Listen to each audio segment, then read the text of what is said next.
শুভ চৈত্র নবরাত্রির পুণ্য লগ্নে বাসন্তী দেবী দুর্গা পূজার ইতিহাস।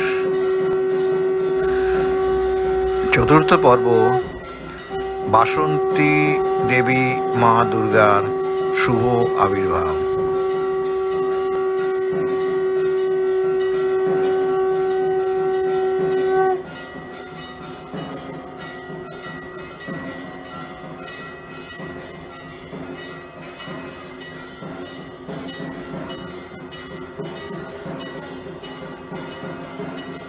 চৈত্র মাসে বাসন্তী দেবী দুর্গার পুজো, যা বাসন্তী পুজো নামে পরিচিত, চৈত্র নবরাত্রিতে পালিত হয় এবং এটিকেই মূল দুর্গা পুজো বলে বিশ্বাস করা হয়। বসন্ত ঋতুর নবায়ন ও সমৃদ্ধির মূল বিষয়বস্তুর সাথে এই পুজো সামঞ্জস্যপূর্ণ, মন্দের উপর ভালোর বিজয়ের প্রতীক।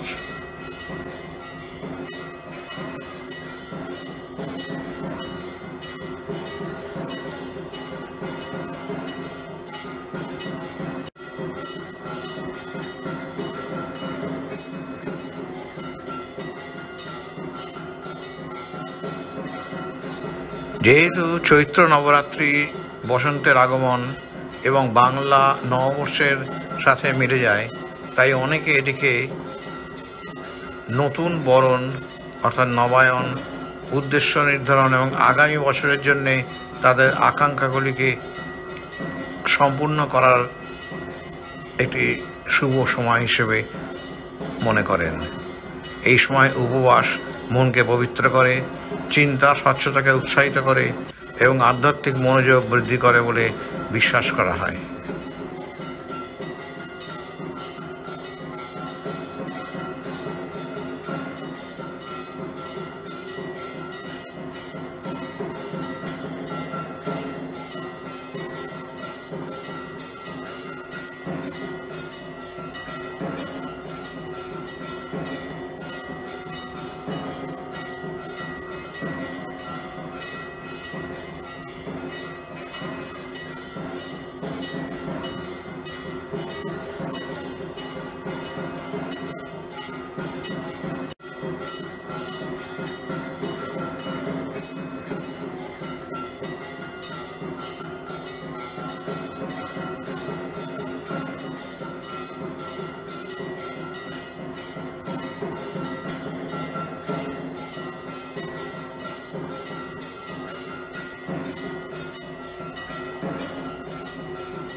হে রাজন এবং অন্যান্য ভক্তবৃন্দ, এখন শুনুন কিভাবে সমস্ত দেবতাদের জ্যোতি দিয়ে মা দুর্গার আবির্ভাব হলো এবং সমস্ত দেবতারা মাকে কিভাবে নানান রকম অস্ত্র দিয়ে যুদ্ধের জন্যে সুসজ্জিত করলেন। অবশ্যই দেখুন। এদিকে কালান্তরে দুর্দর্শ দৈত্যরাজ মহিষাসুরের পরাক্রমে দেবতারা স্বর্গের অধিকার হারালেন। অসুরপতির অত্যাচারে দেবলোক বিষাদ ব্যথায় পরিগ্রহণ হয়ে গেল। দেবগণ ব্রহ্মা শরণাপন্ন হলেন। ব্রহ্মার পরেই মহিষাসুর অপরাজেয়। তাঁর দ্বারা দৈত্যরাজের ক্ষয় সম্ভবপর নয় জেনে তাঁর নির্দেশে অমরবৃন্দ কমলজনে বিধাতাকে মুখপাত্র করে বৈকুণ্ঠে গিয়ে দেখলেন হরিহর আলাপনে রত। ব্রহ্মা সম্মুখে নিবেদন করলেন মহিষাসুরের দুর্বিষহ অত্যাচারের কাহিনী। স্বর্গভ্রষ্ট দেবতাকুলের এই বার্তা শুনলেন তারা। শান্ত যোগীবর মহাদেবের সুগৌর মুখমণ্ডল ক্রোধে রক্ত যাবার মতো রাঙা বরণ ধারণ করল, আর শঙ্খচক্র গদা পদ্মধারী নারায়ণের আনন্দ রুকুটি কুটির হয়ে উঠল। তখন মহাশক্তির আহ্বানে গগনে গগনে নিয়ায়িত হল মহাশঙ্খ। বিশ্বজনী বিষ্ণু রুদ্রের পতন থেকে তেজ রাশি বিচ্ছুরিত হল। ব্রহ্মা ও দেবগণের আনন্দ থেকে সেই তেজ নির্গত হল।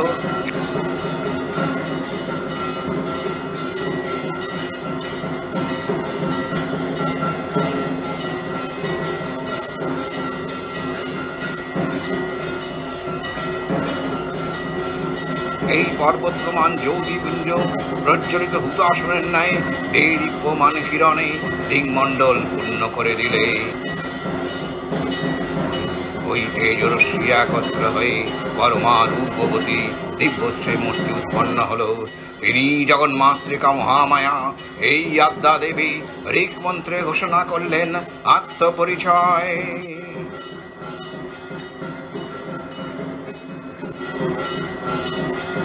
আমি একাদশ রুদ্র, অষ্টবসু, দ্বাদশ আদিত্য এবং বিশ্ব দেবতা রূপে বিচরণ করি।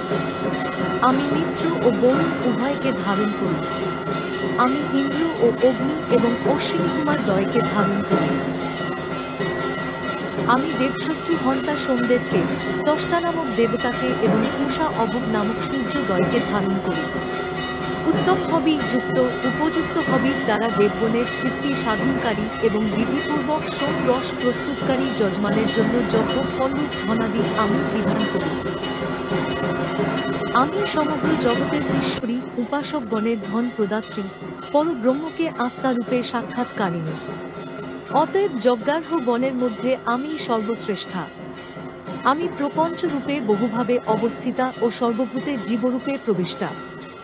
আমাকেই সর্বদেশে সুর নরাদি যজমানগণ বিবিধভাবে আরাধনা করে।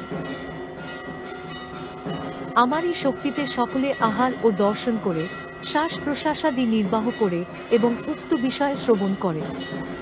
যাহারা আমাকে অন্তর্যামিনী রূপে জানে না, তাহারাই জন্ম মরণাদি ক্লেশ প্রাপ্ত হয় বা সংসারে হীন হয়। হে কীর্তিমান সখা, আমি তোমাকে শ্রদ্ধালুভ্য ব্রহ্মতত্ত্ব বলছি, শ্রবণ কর। দেবগণ ও মনুষ্য বনের প্রার্থিত ব্রহ্মতত্ত্ব আমি স্বয়ং উপদেশ করিতেছি। আমি ঈদৃশ ব্রহ্ম স্বরূপিণী। আমি যাহাকে যাহাকে ইচ্ছা করি তাহাকেই সর্বশ্রেষ্ঠ করি। আমি কাহাকে ব্রহ্মা করি, কাহাকে ঋষি করি এবং কাহাকেও অতি ব্রহ্ম মেধাবান করি। ব্রাহ্মণ বিদ্বেষী হিংস্র প্রকৃতি ত্রিপুরা সুরবধার্থ রুদ্রের ধনুকে আমি যা সংযুক্ত করি। ভক্তজনের কল্যাণার্থ আমি যুদ্ধ করি এবং স্বর্গে ও পৃথিবীতে অন্তর্যামিনী রূপে আমি প্রবেশ করিয়াছি। আমি সর্বাধার পরমাত্মার উপরে দুলোককে প্রসব করিয়াছি। বুদ্ধি বৃত্তির মধ্যস্থ যে ব্রহ্ম চৈতন্য, উহাই আমার অধিষ্ঠান। আমি ভূরাদি সমস্ত লোক সর্বভূতে ব্রহ্মরূপে বিবিধভাবে বিরাজিতা। আমি মায়াময় দেহ দ্বারা সমগ্র দুলোক পরিব্যাপ্ত আছি। আমি ভূরাদি সমস্ত লোক সর্বভূত সৃষ্টি করিয়া বায়ুর মতো স্বচ্ছন্দে উহার অন্তরে বাহিরে সর্বত্র বিচরণ করি। যদিও স্বরূপত আমি এই আকাশের অতীত ও পৃথিবীর অতীত অসঙ্গ ব্রহ্মরূপিণী, তথাপি স্বীয় মহিমায় এই সমগ্র জগদ্রূপ ধারণ করিয়াছি। অপূর্ব শ্রীমূর্তি মহাশক্তি দেবগণের অংশ সম্মুতা, দেবগণের সমষ্টিভূত তেজপিণ্ড এক বড় বর্ণিনী শক্তি স্বরূপিণী দেবী মূর্তি ধারণ করলেন। এই দেবীর আনন শ্বেতবর্ণ, নেত্র কৃষ্ণবর্ণ, অধর পল্লব আরক্তিম ও করতলদয় তাম্রাভ।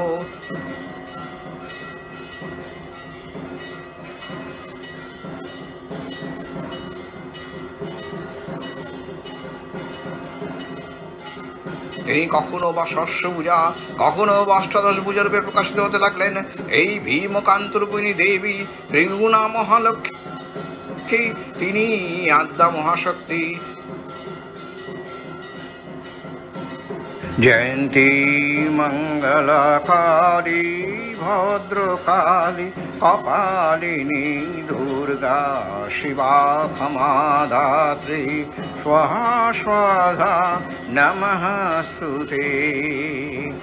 হে দেবী, তুমি জয়ন্তী, জয়যুক্তা বসন্ত প্রতিষ্ঠা, মঙ্গলা জন্মদিনাশিনী, কালী সর্বসংহারিণী, ভদ্রকালী মঙ্গলদায়িনী, কপালিনী, প্রলয়কালে ব্রহ্মাদির কপাল হস্তে বিচরণকারিণী, দুর্গা দুঃখপ্রাপ্যা, শিবা চিৎস্বরূপা, ক্ষমা করুণাময়ী, ধাত্রী বিশ্বধারিণী, স্বহা দেবপোষিণী এবং স্বধা পিতৃতোষিণী রূপা, তোমাকে নমস্কার। দেবীর আবির্ভাবের এই শুভ বার্তা প্রকাশিত হলো। সকল দেবদেবী মহাদেবীকে বরণ করলেন গীতিমাল্যে, সেবা করলেন রাগচন্দনে।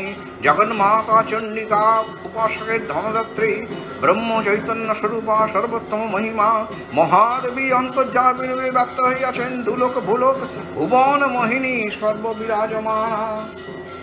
জগদীশ্বরী আপন মহিমায় দেব বা পৃথিবী ও সৃষ্টির মধ্যে পরিব্যক্ত হয়ে অবস্থান করেন।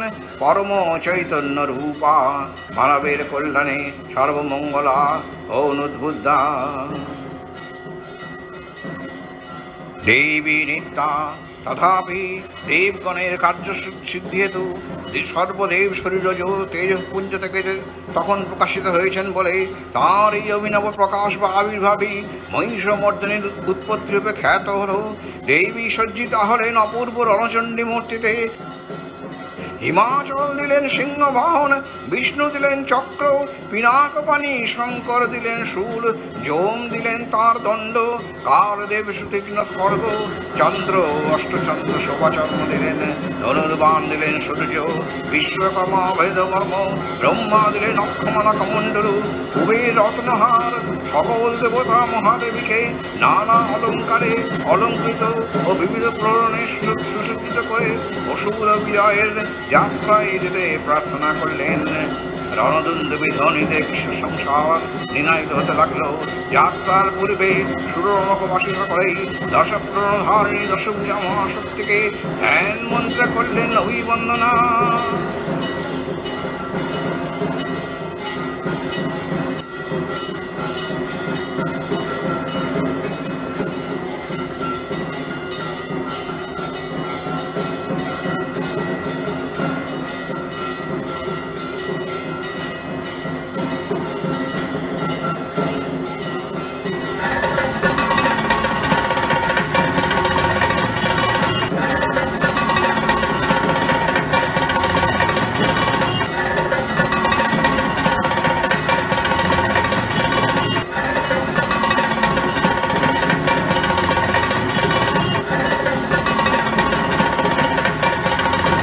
প্রিয় বন্ধুরা, আপনাদের একটি লাইক, একটি শেয়ার এবং একটি সাবস্ক্রিপশন আমাদের এই ধরনের চিত্তাকর্ষক ভিডিও বানাতে ভীষণভাবে অনুপ্রাণিত করে। কাজেই আপনারা অনুগ্রহ করে ভিডিওটিকে একটি লাইক দেবেন, অন্তত একটি শেয়ার করবেন এবং অবশ্যই যদি সাবস্ক্রাইব না করে থাকেন চ্যানেলে যদি আপনি নতুন হন তাহলে অবশ্যই সাবস্ক্রাইব করবেন। ধন্যবাদ।